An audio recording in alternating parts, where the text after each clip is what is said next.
landed on his husband, his police department. He has a superb camera. Did have any frames per second. So he did some sequence shots. From those shots, we could calculate the height the rocket had gone, and because of the speed, we soon knew the time. And that allowed us to calculate those bottle rockets when they launch in the first 100th second. They're doing over 100 miles an hour, which is why you don't see them go. So they're up there. By the way, some of the kids wanted to put animals in the nose cone. Like a mouse. I'm pretty sure it would kill a mouse. Some of them wanted to put a cockroach in there. I would have liked to try that. Now, all of our lessons, except one, except rockets, are based on the lesson plan from the IEEE headquarters. They have a website called tryengineering.org, which is freely available to all of you. And it has, to this moment, 85 plus lesson plans there, which you can download. They cover a whole spectrum of topics. And one reason, well, we use these as a starting point is, it's just a starting point, we then build from there. But when we go to a new school, I give the corresponding lesson plan from this site to the principal and the school administration, because that lesson plan delineates what the objective is, what's being taught. It delineates the compliance with the education standards in detail. The materials list, etc., is complete. So the principal looks at that and he's happy. we're bona fide, we're official. We don't use that package thereafter. We've got our own presentation package. We've gone further, but it's a good basis to start from. But any of you can use those. They are complete. The materials list. Materials are generally less than 100 bucks for a class of 30. Most of them are a lot less than 100. So I encourage you to just go on that site and look. Now, one of the, when we say let's build the electric motor, for example, this is the motor the kids build. It's actually a little kit, but the kids get a hank of wire, they've got to wind the armature, they've got to wind the stator. They actually have to build the armature, it's just pieces of metal that you'll put them together and put the axles in, same with the stator. The brushes are phosphor bronze brushes which have been correctly put in. So it's not a pre-packaged kit in the conventional sense. They have to build the thing. And we use this because it's good, it costs $5 and it's very effective. And you see kids here working on it. And this actually was down the Saccaton, but it's the look of amazement and pride in these kids' faces when it runs. And another little anecdote, well, this one I always called the cool dude. He was the cool one. Even he was really taken. But one of the schools, it was the advanced class, and some of the kids had finished their motor. So they went on their own doing stuff. They were actually mounting this motor in a aluminum tray to make a boat, and they were attaching a propeller to it. They were trying to make a boat that would be driven by an electric motor across a test board. And the other thing is we talk about having real examples of everyday objects. We have motors taken apart so as they can see what's in them. We talk about what's in them, how they're built. And one of those motors, a couple of kids, it was in bits. And we haven't shown it to them as bits. Next, we turn around, the motors together, and it's running. Where'd that come from? Oh, it's the one you had. We just put it together. So kids are sharp once they're in there. Or bring in the video.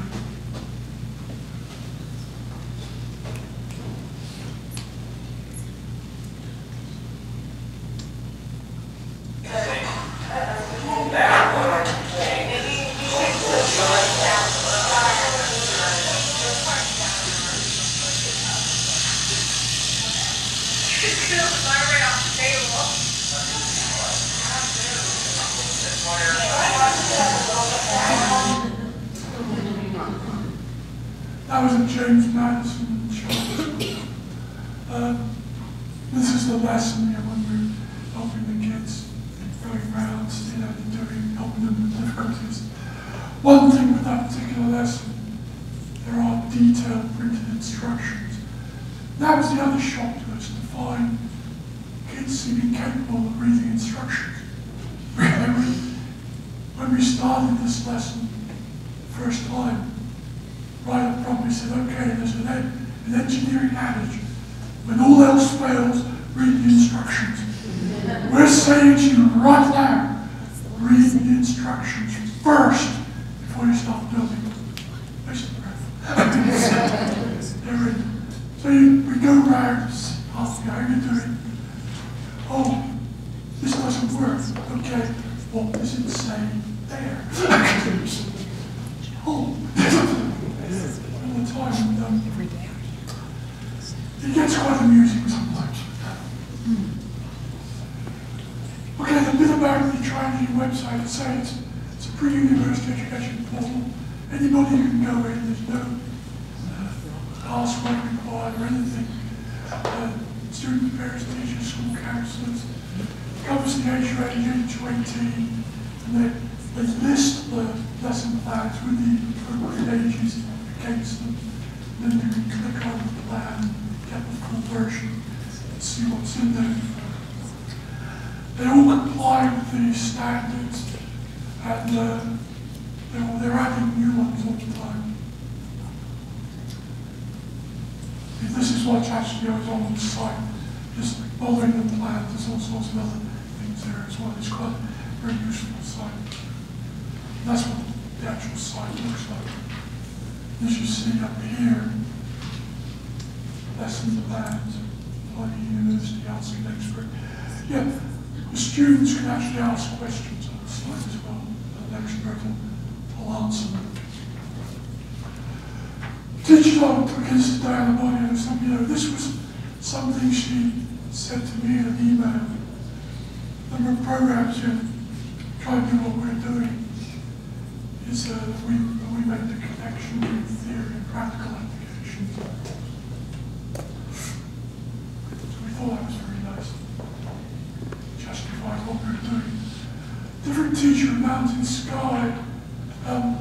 We have these design worksheets we used for the project.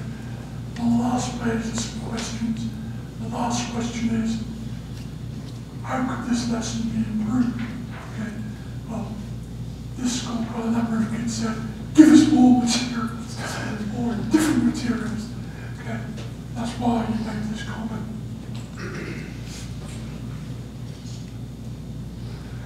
Okay, now let's talk questions and comments. Yes? I'm a 5th grade teacher. Is that available to us? Or is it only 6, 7, and 8? We are right now going to use it. Let me answer that by stepping back and tell you something is changing. Okay, yesterday,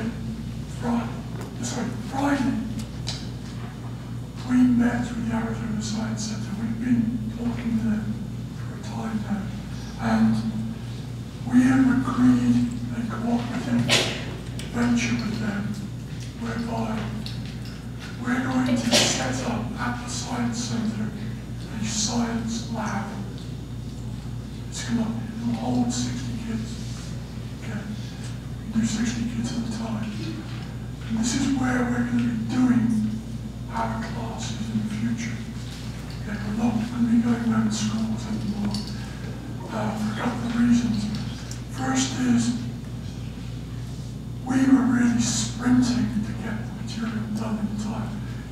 We're there typically for 3 or 4 class periods, or 4 days. And to get everything done in those 4 45-minute periods, we were sprinting in various of the schools. Plus we were having to schlep everything there. And we wanted to go deeper, become a bit narrower and deeper. We become broad and shallow. So that's why we took this approach science center values and come to a basic agreement. That's what we're going to do. So we'll be in one place, and we will be doing a lesson plan in a 1 day, 4 hours, 4-hour day. So if school wants to do it, they come there. In this lab, there's a proper lab, a real lab, and we're running it as a lab session workshop. 4 hours, do the lesson. We're going deeper where we need to, more focused, lots of hands-on interaction demos. And yes, 5th grade could come in. Okay.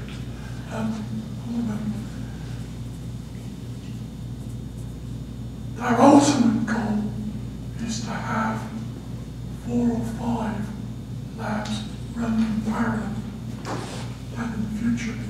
So we're running 4 or 5 workshops in parallel, each workshop in a different subject.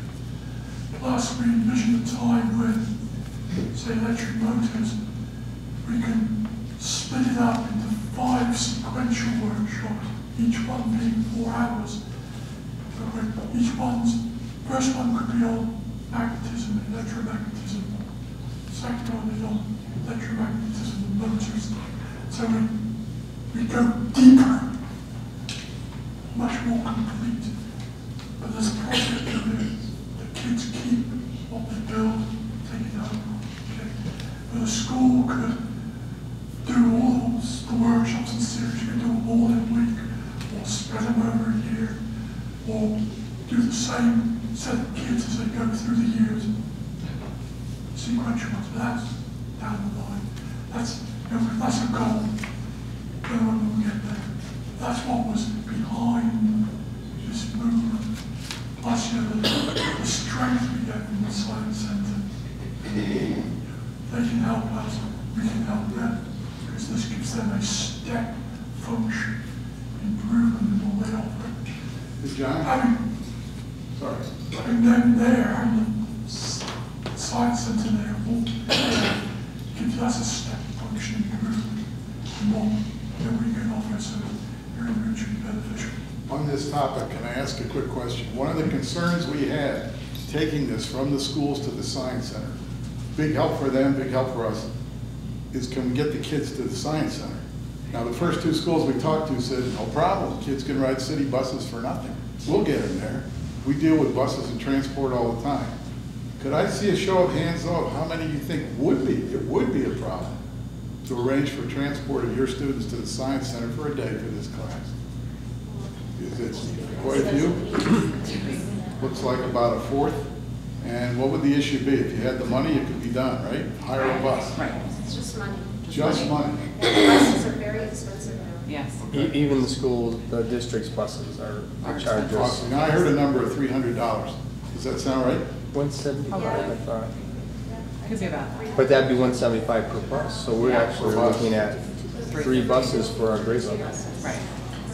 I'm all the way up in Kingman, and we come down to the Arizona Science Center every year with our 5th grade classes. And it's 2 buses, and it's $300 round trip for us. Per bus. Round trip for 2 buses to come down and go up, back up home. So what we did as a 5th grade is we formed the 5th grade academic adventure club, and then you can use your tax credit monies for the club, and then that money can be used to pay for those buses to bring your kids to the Science Center and other places that you need to go. That gives us a good feel. So yeah, but we come every year, and we're 4 hours from Phoenix easily on the school buses, so. Okay, thanks. I will just add that they're giving